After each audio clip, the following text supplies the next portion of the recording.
الحمد لله رب العالمين والعاقبة للمتقين الصلاة والسلام على سيد الأنبياء والمرسلين أما بعد فأعوذ بالله من الشيطان الرجيم بسم الله الرحمن الرحيم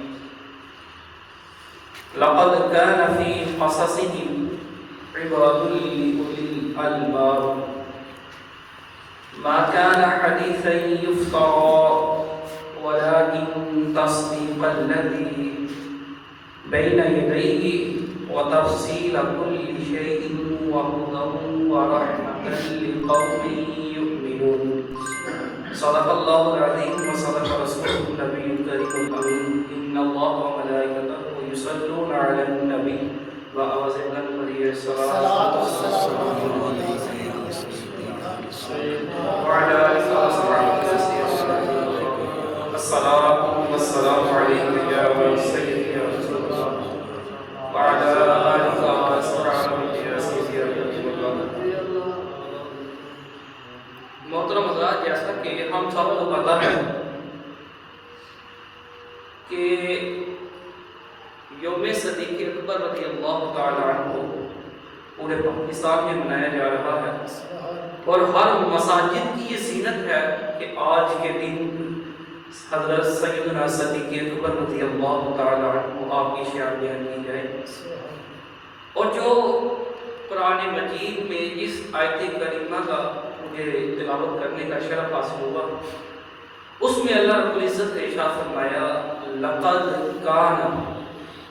لا کا مطلب ہوتا ہے کہ شک نہیں کرنا، اور قد کا بھی مطلب ہے شک نہیں کرنا. اللہ نے دو بار ارشاد فرمایا لقد، شک نہیں کرنا، پھر فرمایا شک نہیں کرنا. یا اللہ کس میں شک نہیں کرنا؟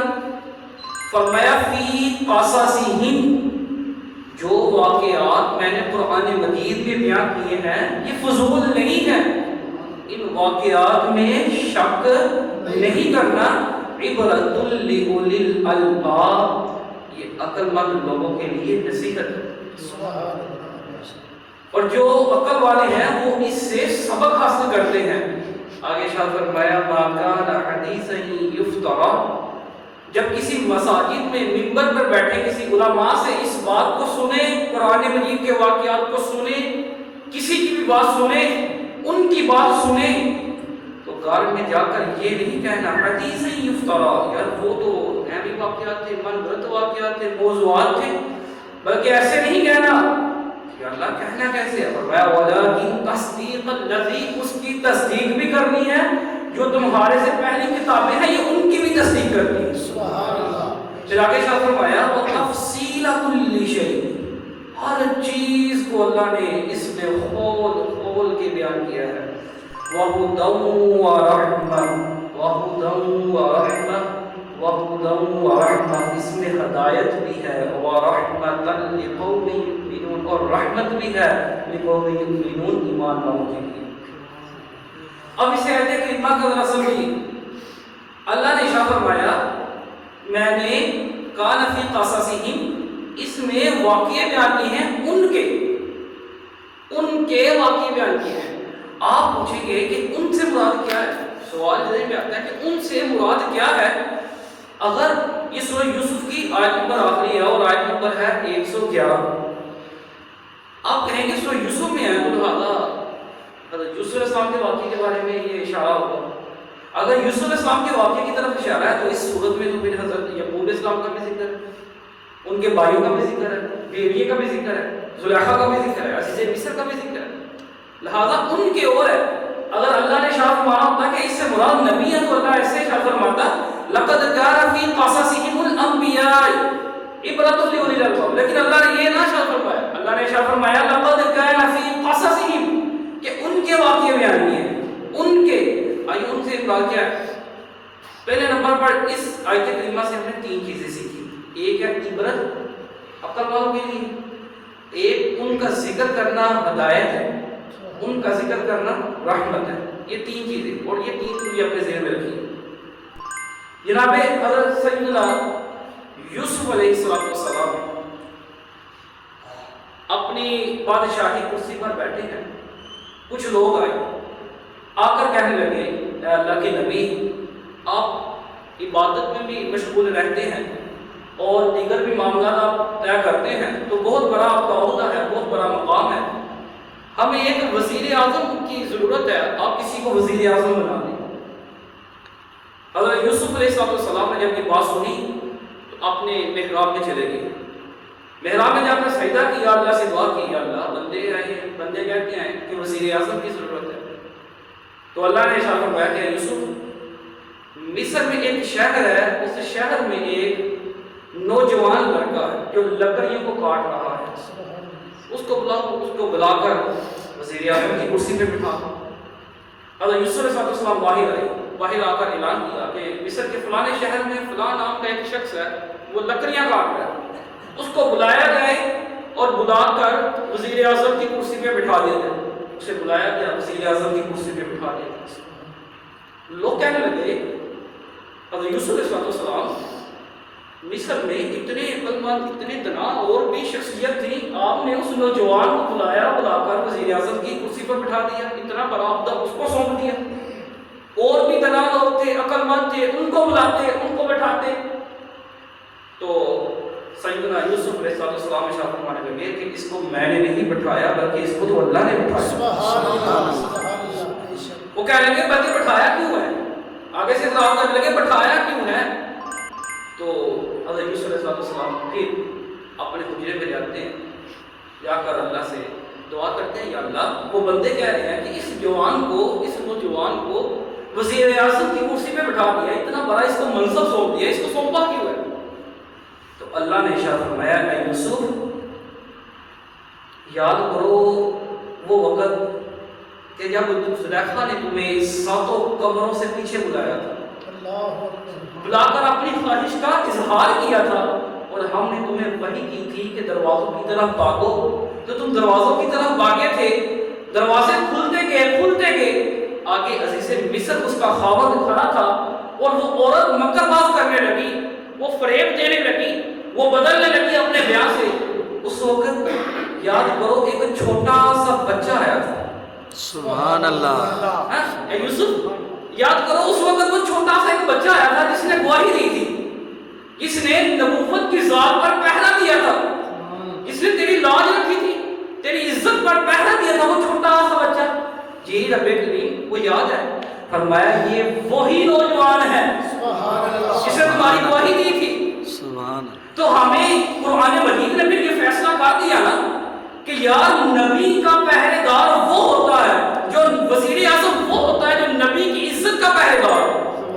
مصر میں یوسف علیہ السلام کی جو عزت کا پہرے دار ہو وہ وزیر اعظم ہوتا ہے، تو پھر کیوں نہ ہمارے پاکستان میں بھی وہی وزیر اعظم ہو جو ختم نبوت کا پہرے دار ہو، سبحان اللہ، جو ناموس رسالت کا پہرا ہو۔ یہ بتائیے، اب میں نے آپ کو یہ واقعہ سنایا، کیا یہ رحمت نہیں ہے؟ کہ یہ رحمت نہیں ہے؟ کیا آپ اس سے اپنی زندگی کو آسان نہیں کر سکتے؟ پھر آگے ارشاد فرماتے ہیں وَهُدًى وَرَحْمَةٌ، یہ ہدایت ہوئی۔ قرآن مجید کی آیت نمبر میں پڑھتا ہوں، سو مریم میں جاتا ہوں۔ اللہ رب العزت نے ارشاد فرمایا کہ اے محبوب، یاد کرو وَاذْكُرْ فِي الْكِتَابِ ابراہیم علیہ السلام کا واقعہ یاد کرو، ابراہیم علیہ السلام کا ذکر کرو۔ پھر ارشاد فرمایا وَاذْكُرْ فِي الْكِتَابِ موسیٰ علیہ السلام کا ذکر یاد کرو، ان کا ذکر بیان کرو۔ پھر آگے ارشاد فرمایا وَاذْكُرْ فِي الْكِتَابِ اسماعیل علیہ السلام کا ذکر یاد کرو، ان کا ذکر بیان کرو۔ پھر آگے ارشاد فرمایا وَاذْكُرْ فِي الْكِتَابِ ادریس علیہ السلام کا ذکر بیان کرو، ان کا ذکر یاد کرو۔ یا اللہ، نبیوں کا ذکر رحمت ہے، اس بات کی سمجھ آ رہی ہے، لیکن ہمیں سمجھانا کیا چاہتا ہے؟ ادھر تو ارشاد فرما دیتا ہے لَقَدْ كَانَ فِي قَصَصِهِمُ الْأَنْبِيَاءُ، تو یہ قصہ ہی ختم ہو جاتا ہے کہ ان کے سمجھ نہیں آ رہا کہ ان کا ذکر رحمت ہے، ان کا ذکر ہدایت ہے، ان سے مراد کون ہے؟ اگر نبی ہوتے تو ہمیں پتہ چل جاتا کہ تم نے نبی کا ذکر ادا کیا ہے۔ اور ادھر بھی وَاذْكُرْ فِي الْكِتَابِ ابراہیم، ادھر بھی ابراہیم نبی ہیں، وَاذْكُرْ فِي الْكِتَابِ موسیٰ علیہ السلام بھی نبی ہیں، وَاذْكُرْ فِي الْكِتَابِ اسماعیل علیہ السلام بھی نبی ہیں، وَاذْكُرْ فِي الْكِتَابِ تو ادھر بھی نبیوں کا ذکر آ رہا ہے، تو ان سے مراد بھی کیا ہوگا؟ تو اللہ رب العزت ارشاد فرمانے لگا پہلے اتنی سی بات تو طے ہو گئی نا کہ نبیوں کا ذکر رحمت ہے، پہلے اس بات کو تو تسلیم کرو نا کہ نبی کا ذکر رحمت ہے، پھر اگلی بات آگے کرتے ہیں۔ جی اللہ نبیوں کا ذکر رحمت ہے، کوئی شک نہیں۔ فرمایا کہ ابراہیم علیہ السلام کا ذکر کرنا رحمت ہوا، موسیٰ علیہ السلام کا ذکر کرنا رحمت ہوا، حضرت اسماعیل علیہ السلام کا ذکر کرنا رحمت ہوا، حضرت ادریس علیہ السلام کا ذکر کرنا رحمت ہوا۔ تو پھر بتائیے جس امام کے پیچھے یہ چاروں نبی ہاتھ باندھ کے کھڑے ہوں اس امام کا عالم کیا ہوگا؟ سبحان اللہ۔ یہ سارے نبی حضور صلی اللہ علیہ وسلم کے پیچھے ہاتھ باندھ کے کھڑے، تو ہمارے نبی کی شان کا عالم کیا ہوگا؟ اتنی سی بات کیا ہو گئی کہ نبیوں کا ذکر رحمت ہوتا ہے۔ آگے آئیے پارہ نمبر 15 میں سورہ کہف، سورہ کہف کی آیت نمبر ہے 9۔ یہ وہی آیت مبارکہ ہے کہ شام کے بازاروں میں نیزے کی نوک پر امام حسین نے پیٹ کرا تھا۔ اللہ رب العزت نے ارشاد فرمایا ام حسبت ان اصحاب الکہف والرقیم کانوا من آیاتنا عجبا۔ محبوب یاد کرو اصحاب کہف کے بارے میں، اصحاب کہف کا ذکر کرو، اصحاب کہف کا ذکر کرو۔ یا اللہ اصحاب کہف کا ذکر کرے، فرمایا اصحاب کہف کا ذکر کرنا عبادت ہے، اصحاب کہف کا ذکر کرنا ہدایت ہے، اصحاب کہف کا ذکر کرنا رحمت ہے۔ میں نے محبوب ان کو بتاؤ اصحاب کہف کا ذکر کریں، تو بتائیے اصحاب کہف کا ذکر کرنا رحمت ہو، اصحاب کہف کا ذکر کرنا اگر ہدایت ہو تو پھر اصحاب محمد کا ذکر کرنا کیوں نہ رکھا؟ سبحان اللہ۔ سیدنا صدیق اکبر رضی اللہ تعالیٰ عنہ کا ذکر کرنا کیوں نہ عبادت؟ اللہ اکبر کبیرہ۔ ایک بات تو یہ طے ہو گئی کہ نیکوں کا ذکر کرنا رحمت ہے، ہدایت ہے۔ اللہ رب العزت بار بار یہ ارشاد فرماتا ہے میرے محبوب یاد کرو وہ واقعہ، یاد کرو وہ واقعہ، یاد کرو وَاذْكُرْ فِي الْكِتَابِ ابراہیم علیہ السلام کو یاد کرو، ان کو بیان کرو، ان کو لکھو۔ تو یار یہ بات تو سمجھ آ رہی ہے یہ اللہ کی کتاب ہے، اللہ چاہے تو خود بھی لکھ سکتا ہے۔ بار بار محبوب کو اشارہ فرمایا جا رہا ہے کہ محبوب یاد کرو وَاذْكُرْ فِي الْكِتَابِ، یاد کرو وہ واقعہ، وَاذْكُرْ فِي الْكِتَابِ موسیٰ، یاد کرو موسیٰ علیہ السلام کا واقعہ، وَاذْكُرْ فِي الْكِتَابِ اسماعیل، یاد کرو حضرت اسماعیل علیہ السلام کا واقعہ، وَاذْكُرْ فِي الْكِتَابِ ادریس، یاد کرو حضرت ادریس علیہ السلام کا واقعہ۔ یار یہ کتاب لکھے ہیں شاہ صاحب، میں انہیں کہوں کہ جناب یہ بھی لکھو، یہ بھی لکھو، یہ بھی لکھو، کتاب تو ان کی ہے، کتاب اللہ کی ہے، کلام اللہ کا ہے، لیکن اللہ اپنے محبوب سے بار بار پوچھ کے بتا رہا ہے کہ محبوب یہ بھی لکھو، یہ بھی لکھو، یہ بھی بیان کرو، یہ بھی یاد کرو۔ یار ابھی بھی تمہیں قرآن پڑھ کے سمجھ نہیں آ رہی، اللہ ادھر اپنے محبوب کا اختیار بتانا چاہ رہا ہے سبحان کہ میرے محبوب کا اختیار کیا ہے، کہ اس سے پوچھ پوچھ کر یہ آیت مبارکہ نازل ہو رہی ہے۔ سبحان اللہ۔ یار کیا شان ہے حضرت سیدنا صدیق اکبر رضی اللہ تعالیٰ عنہ کی۔ حدیث مبارکہ میں آتا ہے حضرت مولا علی رضی اللہ تعالیٰ عنہ نے حضرت صدیق اکبر رضی اللہ تعالیٰ عنہ کو بلایا، آپ کو اپنے پاس بلایا، بلا کر حضرت علی رضی اللہ تعالیٰ عنہ نے آپ کو مبارک دی۔ آپ نے کہا ہے بکر صدیق رضی اللہ تعالیٰ عنہ آپ کو مبارک ہو۔ فرمایا کس بات کی؟ فرمایا رسول صلی اللہ علیہ وسلم نے مجھے بتایا ہے کہ جنت کی ٹکٹ اسے دینا جس کے دل میں محبت صدیق اکبر۔ سبحان اللہ، تکبیر، اللہ اکبر، یا رسول تحقیق، اللہ، تاجدار صداقت، زندہ باد۔ آیت نمبر پارہ نمبر 4 میں چلتے ہیں۔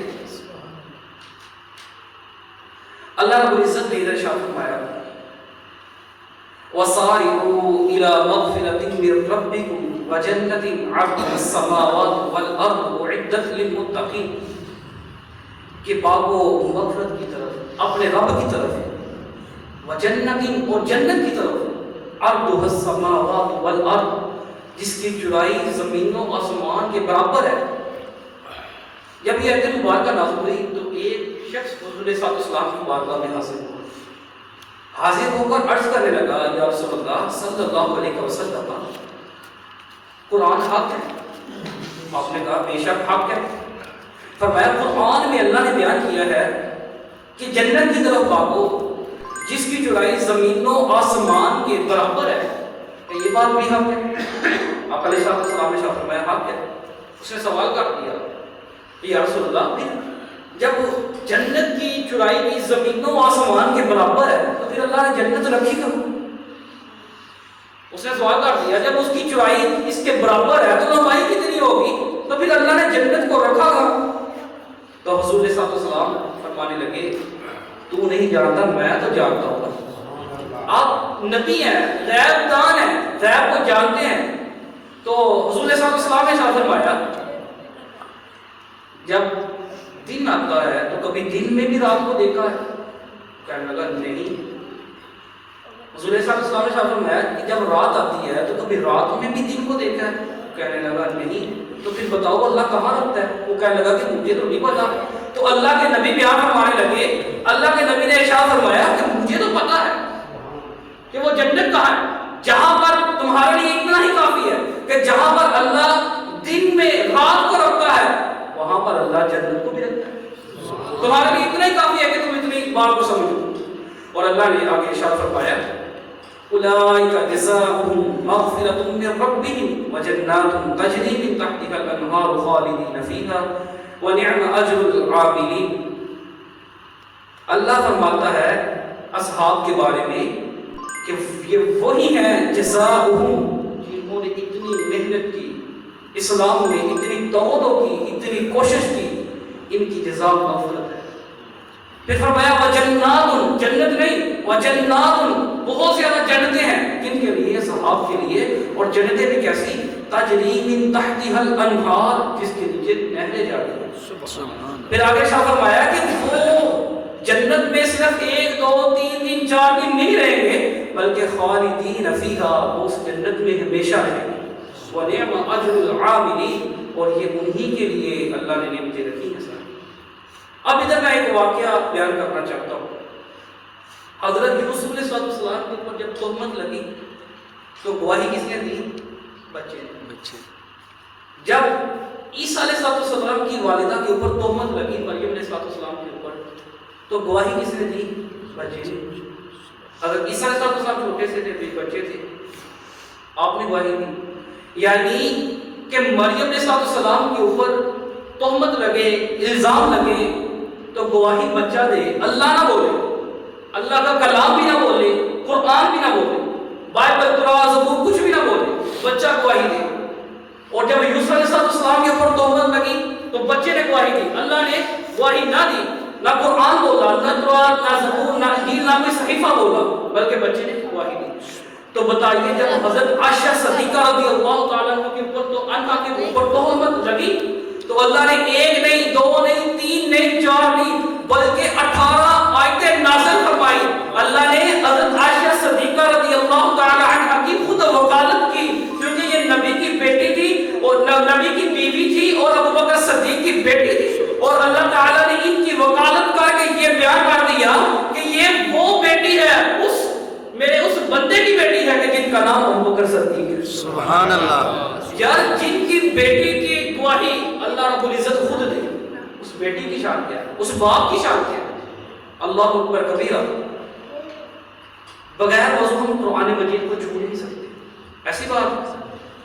حضرت عائشہ صدیقہ رضی اللہ تعالیٰ عنہ آپ ارشاد فرماتی ہیں میں نے ایک محفل میں اپنے بابا کو دیکھا، میرے بابا حضرت مولا علی کرم اللہ وجہہ الکریم آپ کی طرف دیکھتے جا رہے تھے، دیکھتے جا رہے تھے، دیکھتے جا رہے تھے۔ جب محفل ختم ہوئی میں نے اپنے بابا سے پوچھا، میرے بابا میں نے محفل میں آپ کو دیکھا ہے کہ آپ مولا علی کرم اللہ وجہہ الکریم کی طرف ہی دیکھتے جا رہے ہیں، اس کی کیا وجہ ہے، کیا ریزن ہے؟ تو حضرت ابو بکر صدیق رضی اللہ تعالیٰ عنہ نے ارشاد فرمایا کہ میری بیٹی کیا آپ نے حضور کا فرمان نہیں سنا کہ مولا علی کا ذکر بھی عبادت ہے، مولا علی کو دیکھنا بھی عبادت ہے؟ اور یار میں پھر یہ کہنا چاہوں گا نا کہ جو علی تک نہ پہنچے، جو علی تک نہ پہنچے اسے پلید کہتے ہیں، جو علی کو تکتا رہے اسے صدیق کہتے ہیں۔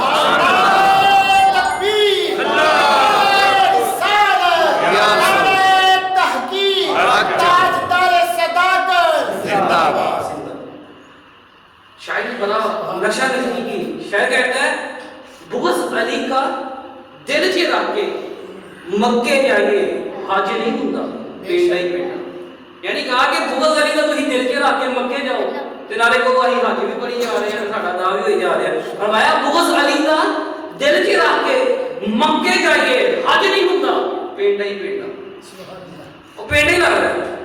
تو فرمایا کہ اے بیٹی کہ آپ نے نبی کا یہ فرمان نہیں سنا کہ مولا علی کا ذکر بھی عبادت ہے، مولا علی کو دیکھنا بھی عبادت ہے، تو پھر یار ہم اس یار گار کا ذکر کیوں نہ کریں کہ جن کو مولا علی بھی دیکھتے رہے، کہ جن کو مولا علی بھی بشارتیں دیتے رہے۔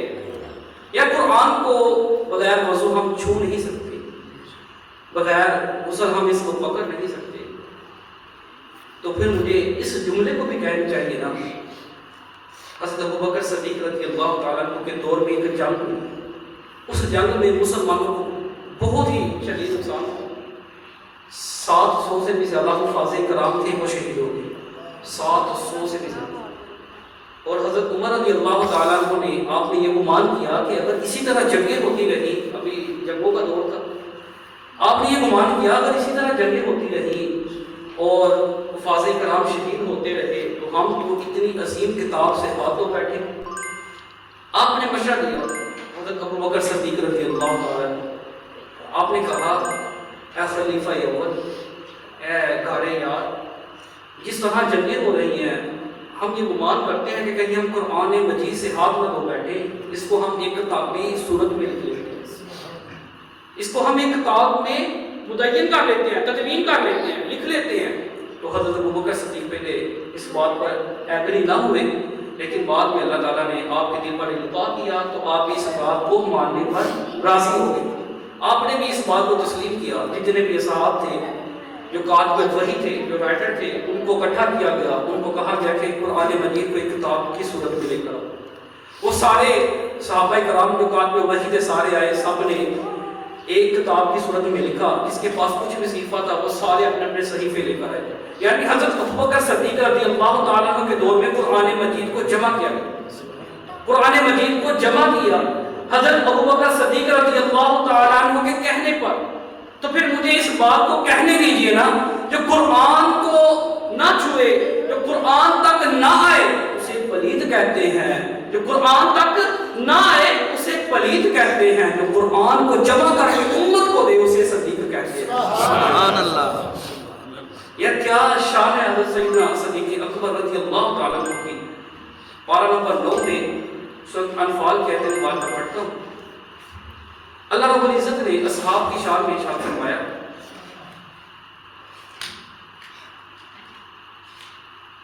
انما المؤمنون الذین اذا ذکر اللہ وجلت قلوبهم۔ اے میرے محبوب، جب آپ کے اصحاب کے سامنے اللہ کا ذکر ہوتا ہے، وجلت قلوبهم، تو ان کے دل کانپنے شروع ہو جاتے ہیں، ڈگمگانے شروع ہو جاتے ہیں۔ وَإِذَا تُلِيَتْ عَلَيْهِمْ آيَاتُهُ زَادَتْهُمْ إِيمَانًا وَعَلَىٰ رَبِّهِمْ يَتَوَكَّلُونَ، اور جب ان کے سامنے اللہ رب العزت کی آیات مبارکہ نازل ہوتی ہے تو ان کے ایمان میں اور بھی اضافہ ہو جاتا ہے۔ وَزَادَتْهُمْ، ان کے ایمان میں اور بھی اضافہ ہو جاتا ہے۔ وَعَلَىٰ رَبِّهِمْ يَتَوَكَّلُونَ، کیونکہ یہ اللہ پر بھروسہ ہی بڑا کرتے ہیں۔ یہ جناب سیدنا صدیق اکبر رضی اللہ تعالیٰ عنہ کی شان تھی نا، کہ جو اللہ رب العزت پر اتنا بھروسہ رکھتے تھے کہ سب کچھ ساتھ لے آتے تھے اور اللہ اور اللہ کے رسول پر قربان کر دیتے تھے۔ یہ توکل ہی ہے نا، اگر توکل نہ ہو تو کون سب کچھ اپنے گھر سے لے کر آ جاتا ہے اور گھر میں سوئی تک نہیں چھوڑ کر آتا۔ یہ جناب سیدنا صدیق اکبر رضی اللہ تعالیٰ عنہ آپ کی اشارت ہے۔ اور اللہ رب العزت نے قرآن مجید میں ارشاد فرمایا، پارہ نمبر 30 میں اللہ رب العزت ارشاد فرماتا ہے،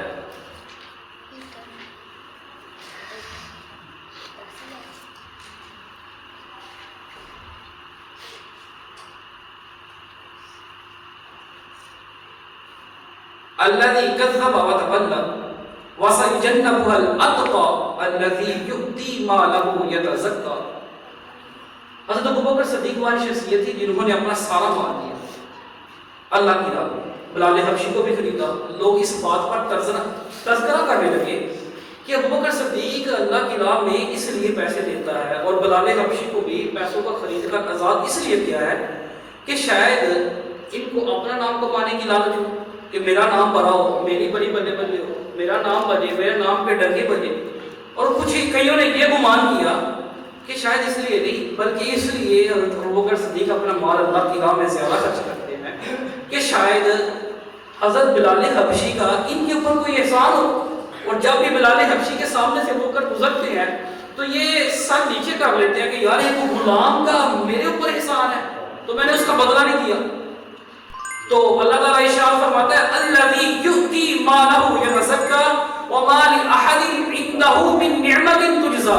میرے محبوب جو یہ لوگ باتیں کرتے ہیں نا کہ ابوبکر کا مال جو ہے یہ اس لیے پیسے دیتا ہے اللہ کی راہ میں, اللہ کے رسول کی راہ میں, تاکہ اس کا بڑا نام ہو, اس کے ڈنکے بجے, یا بلال حبشی کے اس کے اوپر احسان ہے. اللہ رب العزت نے ارشاد فرمایا میرے محبوب ان لوگوں کو بتا دو نہ کہ بلال حبشی کا ان کے اوپر احسان ہے اور نہ ہی اپنا نام کمانے کے لیے اللہ کی راہ میں پیسے خرچ کرتے ہیں, بلکہ یہ تو اللہ کی رضا کے لیے پیسے خرچ کرتے ہیں. سبحان اللہ.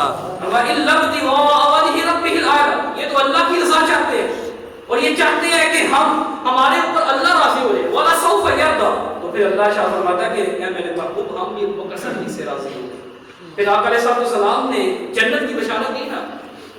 آپ نے شاہ فرمایا ابوبکر فی الجنہ, عمر فی الجنہ, عثمان فی الجنہ, مولا علی فی الجنہ. آپ نے پھر جنت کی بھی بشارت دی. حضور صلی اللہ علیہ وسلم کے کچھ صحابہ ہیں سورۃ توبہ میں آیت مبارکہ ہے, وہ حضور صلی اللہ علیہ وسلم کے پاس اپنا مال, پھل پھول اور کھجوریں اور اس طرح کی چیزیں لے کر آ کر ایسے رکھ دیتے تھے اور دل میں یہ خیال کرتے تھے کہ یار ہمارے لیے نبی دعا کرتے ہیں, کبھی ہمارے لیے دعا کرتے ہیں, یعنی خدمت کیا کرتے تھے اور دل میں خیال تھا کہ کہیں ہمارے لیے دعا کر دینا کہ ہمیں اللہ کا قرب نصیب ہو جائے. تو اللہ تعالیٰ نے نبی کو وحی کی میرے محبوب جو آپ کے صحابہ آپ کے پاس آئے نا اتنا مال و متاع لے کر, ان کے دل میں یہ خیال ہے کہ آپ ان کے لیے دعا کر دیں کہ وہ اللہ کے قریب ہو جائے, انہیں اللہ کی قربت مل جائے. تو اللہ نے ارشاد فرمایا کہ میرے محبوب میری قربت آپ کے صحابہ کے لیے تو ہے نا, اور کن کے لیے؟ آپ کے صحابہ کے لیے نا. آپ ان کو بشارت دو, آپ ان کے لیے دعا کرو. اللہ کے محبوب نے ہاتھ اٹھا کر پھر بشارتے ابوبکر فی الجنہ, عمر فی الجنہ, عثمان فی الجنہ, علی فی الجنہ. اللہ اکبر کبیرہ. یار محبوب کائنات دنیا میں بیٹھ کر یہ جنت کی بشارتیں دے رہا ہے اور حضرت ابوبکر صدیق کا مقام دیکھو, دنیا میں بھی رہے, یار کے ساتھ رہے, دنیا سے گئے بھی تو آج بھی یار کے ساتھ. آپ کو یارے گار بھی کہا جاتا ہے اور آج سنہری جالیوں کے پیچھے یار مزار بھی کہا جاتا ہے. سبحان اللہ. اور یہ حضرت ابوبکر صدیق کی شان ہے. اور آقا علیہ السلام ارشاد فرماتے ہیں کہ اللہ تعالیٰ نے جس مٹی سے مجھ محمد کو تخلیق کیا ہے, مجھے بنایا, تو اس مٹی سے جو مٹی بچ گئی تھی اس مٹی کے ساتھ ابوبکر اور عمر کو بنایا. سبحان اللہ. یار جس مٹی میں آج حضرت ابوبکر صدیق اور حضرت عمر رضی اللہ تعالیٰ عنہ اپنے نبی کے ساتھ لیٹے ہیں, جلوہ گری فرما رہے ہیں, وہ مٹی کعبے سے بھی افضل ہے, وہ مٹی عرش سے بھی افضل ہے, وہ مٹی سب جہانوں سے افضل ہے, کیونکہ نبی بھی افضل ہے اور دنیا میں نبی کے بعد جو حضرت ابوبکر صدیق ہے وہ بھی افضل ہے. یار اتنے افضل. حضرت سیدنا صدیق اکبر رضی اللہ تعالیٰ عنہ, آج آپ کا یوم جو صدیق اکبر رضی اللہ تعالیٰ عنہ پورے پاکستان میں منایا جا رہا ہے اور ہر جمعے میں یہی بیان کیا جا رہا ہے حضرت سیدنا صدیق اکبر رضی اللہ تعالیٰ عنہ. آپ کی بڑی شان ہے, اگر بیان کی جائے تو نہیں ہو سکتی.